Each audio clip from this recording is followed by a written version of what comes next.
All right, ready, set, go. We're going to be doing email today. And I know some of you probably know all about email, but surprisingly, many of you do not. So, we're going to be exercising our email skills today and our copy and paste skills and our uploading skills to be sure we are good to go when we get an assignment or if we need to email or if we need to upload something. Okay, so first we're going to go to the Ashe County website, and hopefully you know how to get to the middle school site and perhaps have it bookmarked so that you can get to it quickly and easily. And we're going to go up here to the top bar and click on for students. And because you are already in a Chromebook, probably you are already signed into your Google account, so we can just go to the Google Apps. Okay, we're going to be using these three buttons here today in some way, shape, or form. First, we're going to go to the Gmail. Okay, notice it automatically signs me in. And if we look over here to the left sidebar, we will see Compose. All right, so that is going to open up a new text box right here on the right of your screen. All right, and to is, of course, to the recipient, to the person you're writing to, which is me.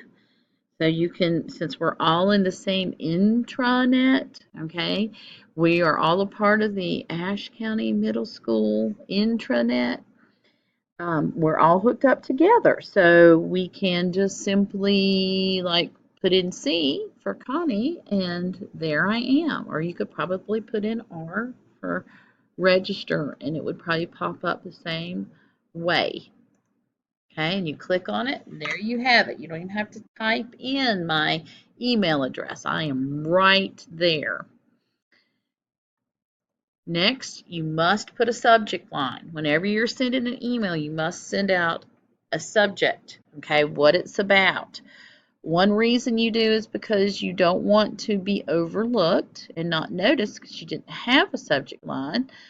Or, some people will deliberately not notice because you might be spam or virus.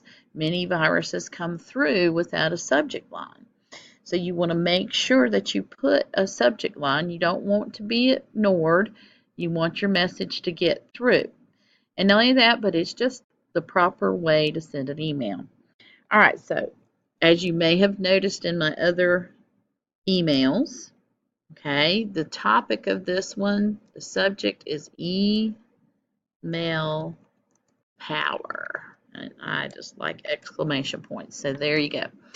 All right. Now I'm going to copy and paste the instructions in here by right clicking. You notice I did that. Right click and paste. Okay. All right. Now, here are your instructions. First, you're going to put a salutation, which is just a fancy word for greeting. Okay. Now, it may be casual. Hello, Ms. Register. All right. Or it can be formal. Dear Ms. Register. And obviously, if you're writing to somebody that you don't know that well, you probably would want to use the latter. Now, if it's someone that you have established a relationship with, hello, Miss Register works. All right, then you're going to go down to the next line and write your message, which is the body of your email. All right.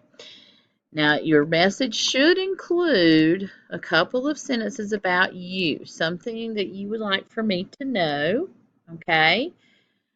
And then your complimentary close should be the end of your letter, basically. You're just kind of showing that this completes my message to you. All right, so you're going to use words like sincerely, comma, your student, comma, or best regards, comma. All right, and I mean, there's other kinds of, you can say thank you for your time. hope we have a great year or something. I mean, you can make up your own complimentary close.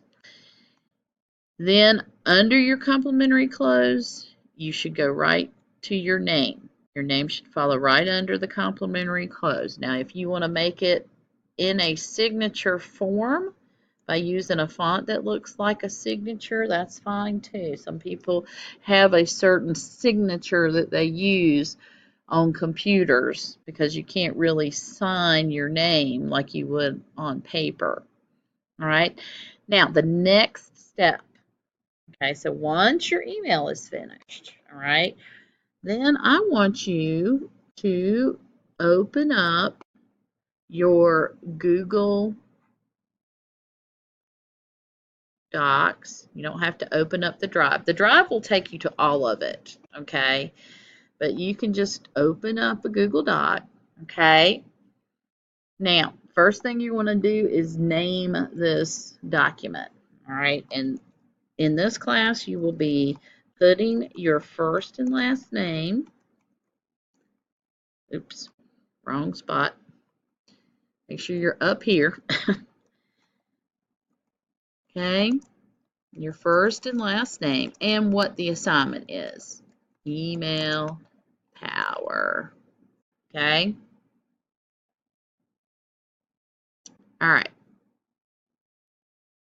And then what we're going to want to do is go on the internet and pick out a picture of something that's, something you really like or enjoy, okay?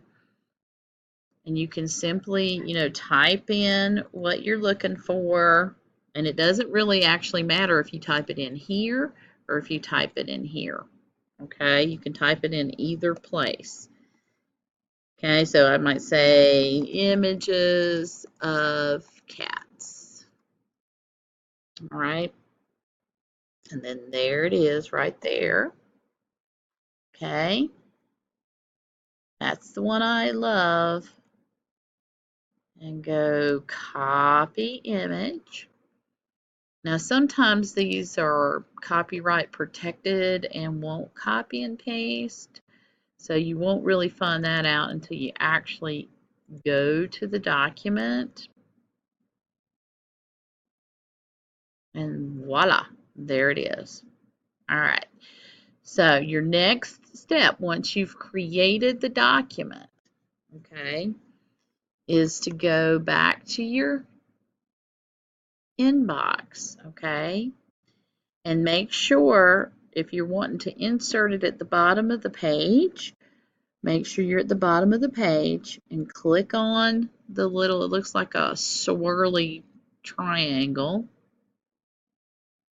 all right, and make sure you're finding the right one, okay, and click on it. And then if you notice down here in the bottom left corner is the word insert. All right, so it automatically inserted. Notice, clearly appears with my name and what it is. All right. Now, the other thing I want you to do is just to go ahead and click and right click and paste the image in your email. All right. So hopefully by doing this little exercise today, you will start to be able to upload and copy and paste with ease. All right, and also you will know how to properly write an email. So let's see how well you do with this assignment. And I will be looking forward to reading your information and the little stories you may be telling me about yourself, and also seeing a favorite picture and your skills, how well you're developing your uploading and copying and pasting skills. Okay, so once everything is in place and all is done, you should be good to go, and you can simply send. And then this would be a perfect time for you to read your book. Make sure you log it on your reading log. I will be seeing and reading you soon.